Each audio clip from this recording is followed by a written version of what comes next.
Welcome to the Ecom Logistics Podcast, your go-to for e-commerce logistics insights, trends, successes, and lessons from the leaders and innovators in our space. Is there any advice that you can give startup founders and newly minted CEOs that are trying to find their North Star and figure out how do I get through to that product market fit, which is where they need to be to truly scale and make an impact? I would say, first of all, it's very hard, right? And so the point is, I would love to be able to say, here's the 3 things that startup founders do to have successful product market fit. But the reality is, I think it's a lot of self-reflection on what's working and what's not working.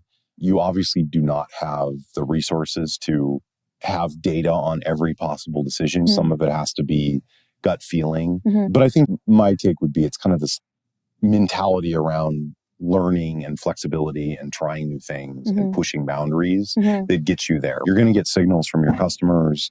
You're going to get signals from the market. I think you can proactively reach out and try to create those things. And every time you learn something, be brutally honest about, am I really addressing this or am I fooling myself? And that iteration loop has been discussed in depth with Y Combinator and 0 to 1. And there's lots of books discussing this topic, but it does come down to a larger company. The metrics are pretty stacked and you're going to work back against them. And I think when you're in a smaller company, you're trying to figure this stuff out. It's much more exploratory. You have to be pushing boundaries, checking yourself and trying new things and going through that experimentation process. The problem is you have people saying, why aren't you growing? What's going on with your margins? Why are you spending money in this? And it's like a big set of tough choices. I do believe in the mentality that you can make a reasonable set of choices and still fail. And that's unfortunately, I think, we have this kind of inherent thing that if you do the right thing, you will get the right results. We all kind of believe in fairness to some degree. And this doesn't work like that all the time. There's a lot of, I've heard it described as glass eating, but you've got to keep iterating through these things. We built some product, had some early success. I think we did a good job at constantly asking the customers, what do you want to do with this? What are the problems? And you address those. I think when you start establishing a sales process, you need to get high information flow between what the field is saying and what product engineering is doing. We struggled with that for a bit, but we started to get better about like, why did you lose this deal? Be brutally honest with yourself. Don't just say, oh, these people are stupid or these people are not thinking about it. You have to really think like, well, why did we miss this? And be critical of yourself. Patterns start to form and that starts to inform the next thing. And in the startup world, they talk a lot about depth of product market fit. To some degree, we're still going through that. We had one idea and one vision of the company. I probably I would have thought of it more like Stripe when we started, right? That mental model in my head because I had read books from them and they were the popular thing at the time. But as you iterate, you realize this is really more of a transactional business. Our product is not interesting to anyone below a certain size. If they're above a certain size, they're going to be running their business a certain way, which is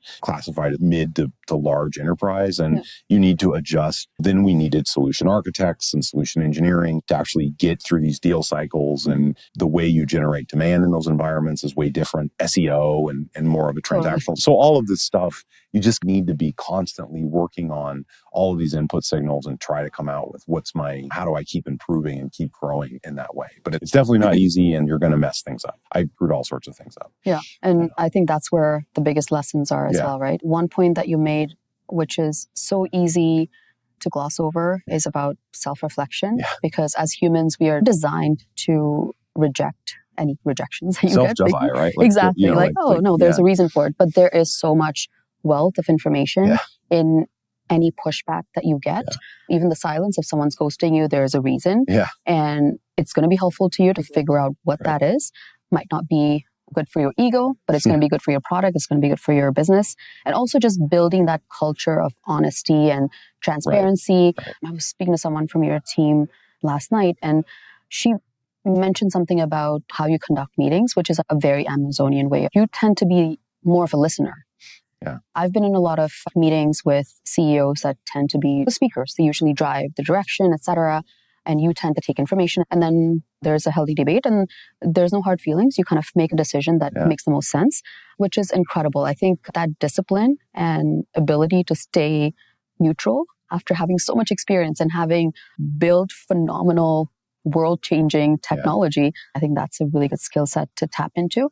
And then the other one is, in my mind, people that thrive in big organizations usually are not made for startups, because startups are messy and painful. And to your point, the lows are so low, the highs are high, but you feel like you're doing so well, and then all of a sudden something happens, or this amazing deal that was done is somehow just off the table now. And it's constant struggle. The fact that you can thrive in both, I think, is quite exceptional. Thanks for listening to the Ecom Logistics podcast. If this episode brought you value, share it with your network and leave us a review. It really helps others discover the show and join in these conversations. And if your team is planning an event in 2025, consider partnering with Ecom Logistics podcast. We're always looking for meaningful opportunities to elevate conversations shaping logistics and e-commerce. Until next time, stay curious, stay connected, and keep leading the way forward.